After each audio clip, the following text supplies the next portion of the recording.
Class में स्वागत है।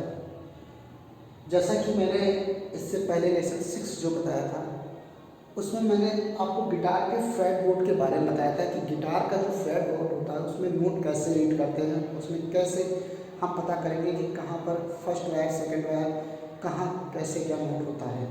ठीक है, और मैं उम्मीद करूँगा वो लेसन आपको बहुत अच्छे से समझ में आया होगा। और जिन्होंने वो लेसन नहीं देखा है लेसन नंबर 6 प्लीज़ उसको ज़रूर देखिए। थोड़ा सा लंबा है, 25 मिनट का है हम सब, लेकिन देखिएगा जरूर, क्योंकि ये समझिए बिना फ्रेट बोर्ड को अगर आपको नॉलेज नहीं है तो आप आगे का कोई वर्क अच्छे से नहीं कर सकते। केवल आप रट सकते हैं, वो यूट्यूब से आप गाना देख के रट सकते हैं, लेकिन अगर आपको फ्रेट बोर्ड पता चल जाएगा कि उसमें नोट कहाँ है, कैसे हैं, काउंट किया जाता है, तो आप समझ लीजिए कि आप बहुत जल्दी गिटार को सीख पाएंगे, गिटार की कैसे गाने निकाला जाता है। खैर, आज हम लेसन नंबर 7 करने जा रहे हैं और इस लेसन में हम आज आपको बताएंगे कि कैसे हम नोट को रीड करेंगे। जब हम आपके आगे नोटेशन लिखेंगे या आगे एक्सरसाइज तो उसको कैसे गिटार पे हम प्ले करेंगे। देखिए, मैंने आपको यहाँ बताया था ई ओपन, बी, जी, डी, ए, ये नेचुरल नोट होते हैं। अब अगर मैंने लिखा है बी ऑब्लिक ओ तो इसका मतलब होता है बी जो है सेकंड वायर है, इसको ओपन आपको प्ले करना है, तो आपको पता होना चाहिए। अब ऐसे नोटेशन लिखा है तो आप कैसे बजाओगे, तो आपको ये पता होना चाहिए कि नेचुरल नोट के बारे में अगर आपको नॉलेज है तो आप बजा लोगे कि ये सेकंड वायर ओपन बजाना है। मतलब गिटार पे आपने काउंट किया, आपको पता है कि फर्स्ट ई है और सेकंड बी है, ओपन बस प्ले करना। यहीं पर लिखा है जी ऑब्लिक ओ तो बस आपको पता है थर्ड वायर ओपन है, ओ का मतलब है ओपन, और जी आपको पता है थर्ड वायर है, तो आपको गिटार में थर्ड वायर को ओपन प्ले करना है। सेम ऐसे लिखा है ए ऑब्लिक ओ तो आप ए बजाएंगे। अब आया 6 की बात कि भाई ई तो पता चल गया लिखा है तो हमने फर्स्ट वायर बना दिया 6। तो देखिए जब इतना हम करते हैं तो 6 वायर पता चल जाता है कि हमें छठा वायर भी बजाना है, क्योंकि 6 वायर ऐसे जल्दी आता नहीं है। बेस नोट है, जब हम बेस का वर्क करते हैं या कॉर्ड बजा रहे होते हैं तो उसमें ही यूज़ होता है।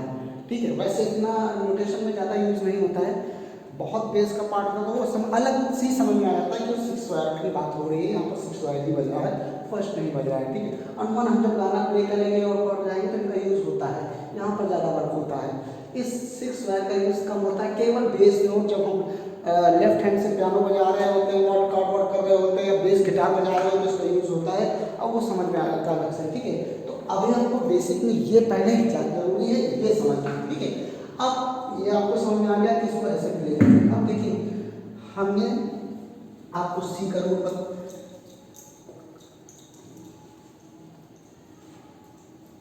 अब देखिए आपने सारे गामा करें तो उसमें सा रे गा मा पा धा नी सा, तो आप में देखिए मैं लिख रहा हूं C oblique third, D oblique third, E oblique second, F oblique second, G oblique second, A oblique first, B oblique first and last में सी ऑब्लिक फर्स्ट। आपको मैंने जो सेकंड लेसन जिसमें मैंने नोटेशन लिखना बताया था उसमें ऐसे ही लिखा था, तो इसको कैसे प्ले करेंगे उसमें मैंने बताया था कि आपको C oblique third and D oblique third, मतलब थर्ड वायर पे सी और डी बजाना है। अब अगर आपने चार्ट किया है तो आपको पता है कि थर्ड वायर का ओपन नोट है जी। ठीक, तो आपने काउंट करना शुरू किया, जी के बाद आया G sharp first fret and A sharp, B and C, तो ये आ गया सेकंड, ये आ गया थर्ड, ये आ गया फोर्थ और सी आया आपका फिफ्थ फ्रेट पे। तो ये सी आपको बजाना है थर्ड वायर को, फिफ्थ नंबर फ्रेट पे आएगा। अब बी ऑब्लिक थर्ड लिखा है तो सी के बाद सी शार्प आया 6 एंड डी आया 7। तो आपको चार्ट पता है, आपने अगर लेसन नंबर 6 किया है तो आप ये बहुत अच्छे से बजा लेंगे। ये मेजर रूट है, मेजर और माइनर 2 स्केल होते हैं, इसी पे हमारा सारे गाने जितने भी चाहे हॉलीवुड या बॉलीवुड हो सब इन्हीं स्केल पे होते हैं। ये रूट्स होते हैं, रास्ते होते हैं, इस पर हम आगे बात करेंगे। तो ये है बजाने का तरीका। अगर आपको चार्ट पता है तो आप ये नोट E/2 लिखा है, मतलब सेकंड वायर पे आपको ई बजाना है। अब सेकंड वायर पे ई कहाँ आएगा, तो सेकंड वायर का नेचुरल नोट था बी। Okay, open. तो बी के बाद C, C sharp, D, D sharp and. तो first, second, third, fourth and fifth fret पे आ गया। ये ई नोट है सेकंड ऑब्लिक, ये वायर लिखिए, ध्यान रखिएगा ये वायर है, हमेशा वायर लिखा है, फ्रेट नहीं लिखा दोस्तों, फिर आपके लिए कोई काम ही नहीं रह जाएगा, फिर कुछ तो करना ही पड़ेगा। सब कुछ आप ऐसे ही करेंगे तो फिर कैसे होगा। तो यहाँ पर वायर लिखा है, आपको केवल यहाँ पर मैंने वायर दे दिया है, आपको काउंट करके बजाना है। तो जब आप फ्रेट बोर्ड पर ध्यान रखेंगे दोस्तों तो आप बिल्कुल बजाना सीख जाओ, कोई दिक्कत नहीं। अब ये सी का हुआ। अब नेक्स्ट एक्सरसाइज में जो आपको दूंगा इसे बोलते हैं major root, MEJAR, major root. तो अभी आपने सी का किया है, अब डी मेजर रूट करते हैं। तो डी मेजर रूट के लिए क्या करेंगे हमको सिंपल कुछ नहीं करना, जैसे मैंने आपको बताया डी पे आपको बजाना है। तो हमने यहाँ पर जो मैंने बनाया वो बताया मैंने D/O, okay, D/O, E/4, F#/4, G open, फिर आया A/3 एंड B/3, इसके बाद आया C#/2 एंड D/2। ओके, देखिए ये हो गया सा रे गा मा पा धा नी और लास्ट में हो गया सा। D/O इसको देखिए, जो भी नोट हमारा इसको स्केल नोट भी कहते हैं, ठीक है, रूट नोट इसको बोलते हैं, रूट नोट। इस सी मेजर रूट है, ये सी जो है ये रूट नोट है, ठीक है।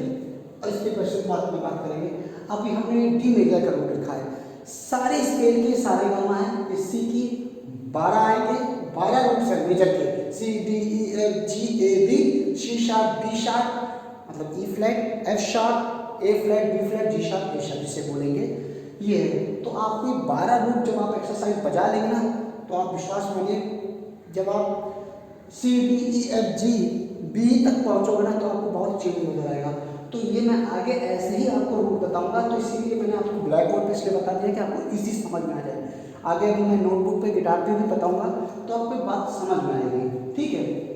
तो ध्यान दीजिएगा, D/O को मतलब फोर्थ वायर ओपन बजाना है। अब E/4 लिखा है तो मतलब फोर्थ वायर पे ई नोट बजाना है। तो डी ओपन हो गया, डी के बाद फर्स्ट फ्रेट आएगा तो डी शार्प होगा और सेकंड फ्रेट होगा ई। ध्यान रखिएगा, बिल्कुल आप फ्रेट बोर्ड बनाइएगा, उसको डेली वर्क करिए, आप भी बहुत इजी बजा लेंगे। अब यहाँ लिखा F#/4, मतलब F# जो नोट है वो फोर्थ वायर पे बजाना है। तो अगर आपने ई फोर्थ वायर पे बजा लिया सेकंड फ्रेट पे, तो सेकंड के बाद थर्ड आया F और फोर्थ आया F#, ठीक है। अब G/O लिखा है, फिर सीधी सी बात है थर्ड वायर ओपन बजाना है, फिर A/3 थर्ड वायर पे A बजाना है, B/3 मतलब थर्ड वायर पे B बजाना है, C#/2 मतलब सेकंड वायर पे C# बजाना है। तो सेकंड वायर का नेचुरल नोट है B, तो फर्स्ट फ्रेट आया C और सेकंड फ्रेट आया C#। आगे एंड हमारा रूट नोट डी पे ही खत्म होगा, सा रे गा मा पा धा नी सा। आगे सेकंड वायर पे डी हो गया और ये हमारा रूट कंप्लीट हो गया। दोस्तों इसी तरह मैं आगे ई एफ जी और आगे का आप खुद भी बनाने लगोगे, तो ये पैटर्न आपको समझना बहुत ज़रूरी है, बहुत ज़रूरी है। उम्मीद है आपको ये बात मेरी समझ में आई होगी। और एक बार मैं फिर से इसको आपको क्लियर करता हूँ। इस लेसन नंबर 7 में मैं आपको यही मेजर रूट को कैसे बजाएंगे ये मैं बताने जा रहा हूँ, बताया हूँ मैंने, और इसको मैं फिर से क्लियर करूँगा, एक्सप्लेन जरूरी है इस चीज़ को समझना, क्योंकि आगे जब मैं रूट आपको बताऊंगा तो आपको मेरी बात समझ फिर से समझिएगा। मेजर रूट है,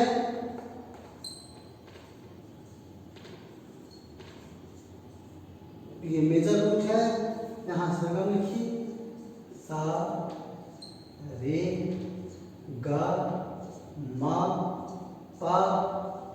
धा नी सा। अब सी की हमने बनाई तो यहाँ लिखा C D E F G A B and C. ये बदल रहा है थर्ड पे, ये भी थर्ड पे है, सेकंड पे है, second wire, first wire and first wire.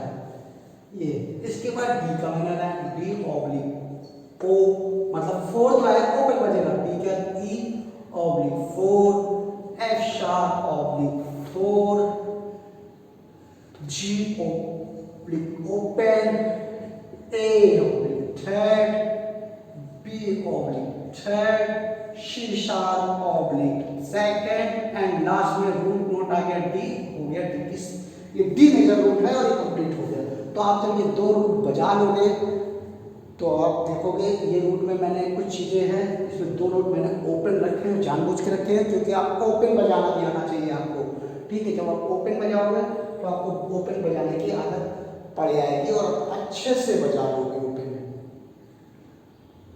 ठीक है दोस्तों। तो ये बात आपको समझ में आई होगी। और इसी पे मैं एक और लिखता हूँ ई। ई मैंने बनाया है, फिर से थोड़ा सा आपको ऊपर के नोट वायर कर देता हूँ। फिफ्थ में ई बजाना है आपको, फिफ्थ वायर पे काउंट करके आप 7 फ्रेट पे आएगा।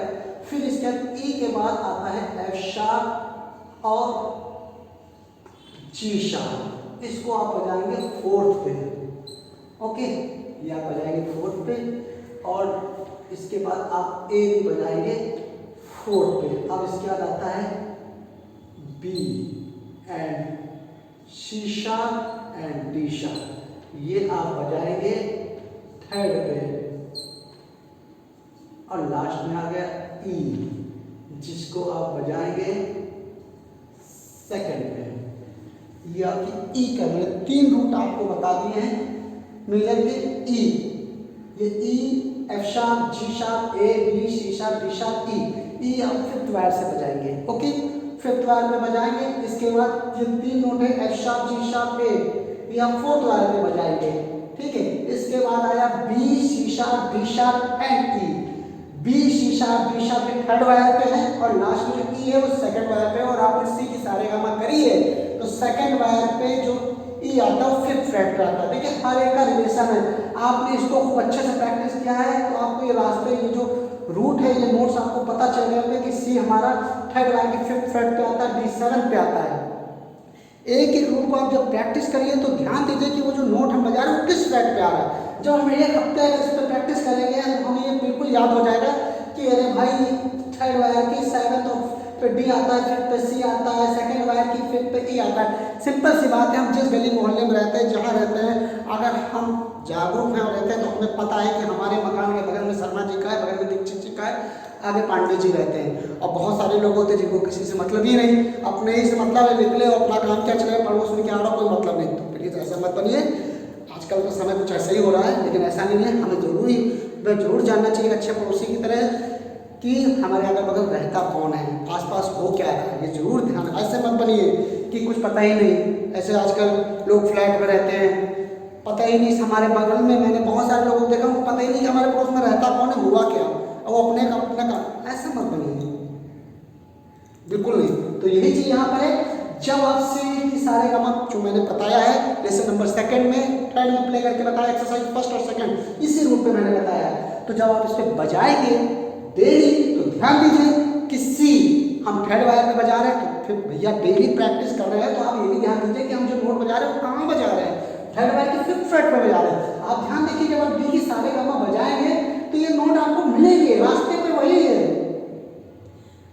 आप जब ए यहाँ देखिए पर जी आया ओपन, ठीक है, थर्ड वायर है, यहाँ देखिए थर्ड वायर पे देखिए, यहाँ देखिए थर्ड वायर पे ए बजाएंगे, बी बजाएंगे, और यहाँ सी है। जब आप सी थर्ड वायर की फिफ्थ फ्रेट पे बजाया है और यहाँ पर थर्ड वायर की फोर्थ फ्रेट पे बी आ गया, उसी के ऊपर वाला आपको ऑटोमेटिक याद हो जाएगा, थर्ड वायर आपको पूरा याद हो जाएगा, सेकंड भी याद हो जाएगा। ये जो आप देख रहे हैं जब सारे गामा बजाएंगे, ये सारे फर्स्ट पहले दिन आपको मैंने थर्ड और सेकंड और फर्स्ट वायर जो सारे गामा है ये थर्ड सेकंड और फर्स्ट वायर पे इंक्लूड है, फिफ्थ फ्रेट से लेकर 8th फ्रेट तक, ये आपको याद हो गया। डी की सारे गामा है ओपन, दो नोट डी और जी ओपन है, जब आप बजाएंगे तो ये आपको याद हो गया, ई आपको यहाँ से बचेगा, फिर तीसरा में जब यहाँ से एक लोकेशन ये हो गई, एक लोकेशन ये हो गई, एक लोकेशन यहाँ हो गई, भैया याद हो जाएगा। याद करने वाले के लिए याद हो जाएगा, बाकी कुछ नहीं। तो इसलिए आप डेली करिए। जितनी एक्सरसाइज मैंने first, second, third and fourth बताई है वो डी पे, सी पे भी बजाइए, उसी को डी पे भी बजाइए, उसी को ई पे भी बजाइए। मैं गिटार में बजा के दिखाऊंगा नेक्स्ट लेसन में जो बनाऊंगा मैं, उस पर ये सी डी ई जो मैंने बताया है इसको मैं बताऊंगा कि गिटार पे कैसे प्ले होगा। लेकिन इसको समझिए जरूर, स्टडी करिए, तभी आपको समझ में आएगा। डी ओपन बजा रहे हैं, डेली बजा रहे हैं तो समझ आएगा कि फोर्थ वायर डी ओपन है। अब फोर्थ वायर पे ही हम ई बजा रहे हैं, सेकंड फ्रेट पे आएगा, एफ शार्प फोर्थ फ्रेट पे आएगा, फोर्थ वायर पे जी ओपन। जब भैया ये डेली आप बजाएंगे, थोड़ा सा ध्यान देंगे तो आपको एक जगह प्लेस याद हो जाएगी। आप घर से स्कूल जाते हैं, आप ऑफिस जा रहे होते हैं डेली, फर्स्ट डे हो सकता है आप जब किसी शहर में जाते हैं, नए आपने कहीं मकान लिया, आपको कुछ नहीं पता है कि बाहर कहाँ शॉप है, कहाँ किराने की दुकान है, कहाँ जाना है। आपको ऑफिस गए पूछ पाछ के जैसे ही पहुँचे ऑफिस, लेकिन जब आप हफ्ते भर जाने लगते हैं तो आपको रास्ते प्लेस याद होने लगते हैं कि हाँ मेरा ऑफिस जाते समय रास्ते में ये पड़ता है, ये लैंडमार्क है, ये लैंडमार्क है, और आपको याद हो जाता है। और साल भर रहते हैं तो आपको सब पता चल जाता है कि कहाँ पर किराने की दुकान थी, कहाँ चाय का होटल है, कहाँ समोसे मिलते, सब आपको क्लियर हो जाता है। और आप साल भर बाद आराम से रनिंग करने लगते हैं, 2 महीने बाद ही करने लगते हैं क्योंकि डेली हमें जाना है। वही चीज़ है, अगर आप ईमानदारी से सी रूट बजा रहे हैं, डी रूट बजा रहे हैं, ई रूट बजा रहे हैं, ये नोट्स आपके दिमाग में भर जाएंगे भैया, बिल्कुल दिमाग में आ जाएगा। अच्छे से करिए, समझिए, रट्टा मत मारिए, समझिए बस। तो ये लेसन में यहीं से खत्म करता हूँ। लेसन नंबर 7 है और उसको मैं खत्म करता हूँ। नेक्स्ट लेसन में मैं आपको ये प्ले करके बताऊंगा कैसे प्ले होगा, ठीक है। तो लेसन मिस मत करिए, आपको सीखना है तो शुरुआत से, अगर आज से आप ज्वाइन हुए हैं तो प्लीज़ आगे का लेसन देखिए। मैं चाहता हूँ आप गिटार को समझें, सीखें। संगीत कोई शॉर्टकट नहीं है, आपको संगीत सीखना है तो उसके लिए समर्पित होना पड़ेगा, थोड़ा त्याग करना पड़ेगा, थोड़ा मेहनत करना पड़ेगा। 2-4 गाने देख के इंप्रेशन जमाने से कोई फायदा नहीं है। 2-4 गाने सीखने आप यूट्यूब से सीख लीजिए। मुझे आपको गाना नहीं सिखाना, आपको सिस्टम सिखाना। सिस्टम जान जाएंगे तो आप खुद कर लेंगे सब कुछ, समझ रहे हैं। सिस्टम को समझिए, कैसे वर्क होता है, क्या है, स्वरों को समझिए, सुनिए। मैंने हमेशा गिटार पर ट्यून करिए, स्वरों को सुनिए, जब बजाइए सारे गामा, ये जब रूट आप बजाएंगे ना अलग अलग, सबकी साउंड अलग होगी। इस रूट को बजाएंगे, इसका साउंड अलग होगा, इसका साउंड अलग होगा, इसका साउंड, ये सी रूट है, डी रूट है, ये ई रूट है, ठीक है। मिक्स, ये जो सी, इसको रूट नोट बोलते हैं, इसका रूट नोट ई है, इसका रूट नोट ई है। जब आप इसको बजाएंगे तीनों का साउंड अलग होगा, और जब इसको आप डेली प्रैक्टिस करेंगे, एक एक रूट पे आप हफ्ते भर देंगे तो आपके कान में स्वर बैठने लगेंगे। और जब आपके कान में स्वर बैठने लगेंगे तो आप समझ जाएंगे कि फिर देखिएगा आप खुद ही, आपको कुछ ना कुछ गाना मिलेगा, टूटा फूटा आपको गाना मिलेगा। अरे यार ये रूट बजा रहे हैं आप, वो गाना कुछ और निकल रहा है, आपको लगेगा यार ये तो कोई गाना निकल रहा है, और गाना भी आप समझ जाएंगे। टाइम लगेगा, ऐसा नहीं कि मैंने आज बताया कल हो जाएगा, ये सब पे आपको टाइम देना पड़ेगा। तो उम्मीद है ये लेसन आपको समझ में आया होगा, थोड़ा सा लंबा हो गया होगा, पर इस लेसन को जो करेगा आगे के लेसन में मैं आपको बताऊंगा कि दूसरे लेसन में कि ये रूट गिटार पे कैसे बचेगा, इसीलिए मैंने पहले ब्लैक बोर्ड पे बताया, ठीक है। तो उम्मीद है आपको समझ में आया होगा। Thank you.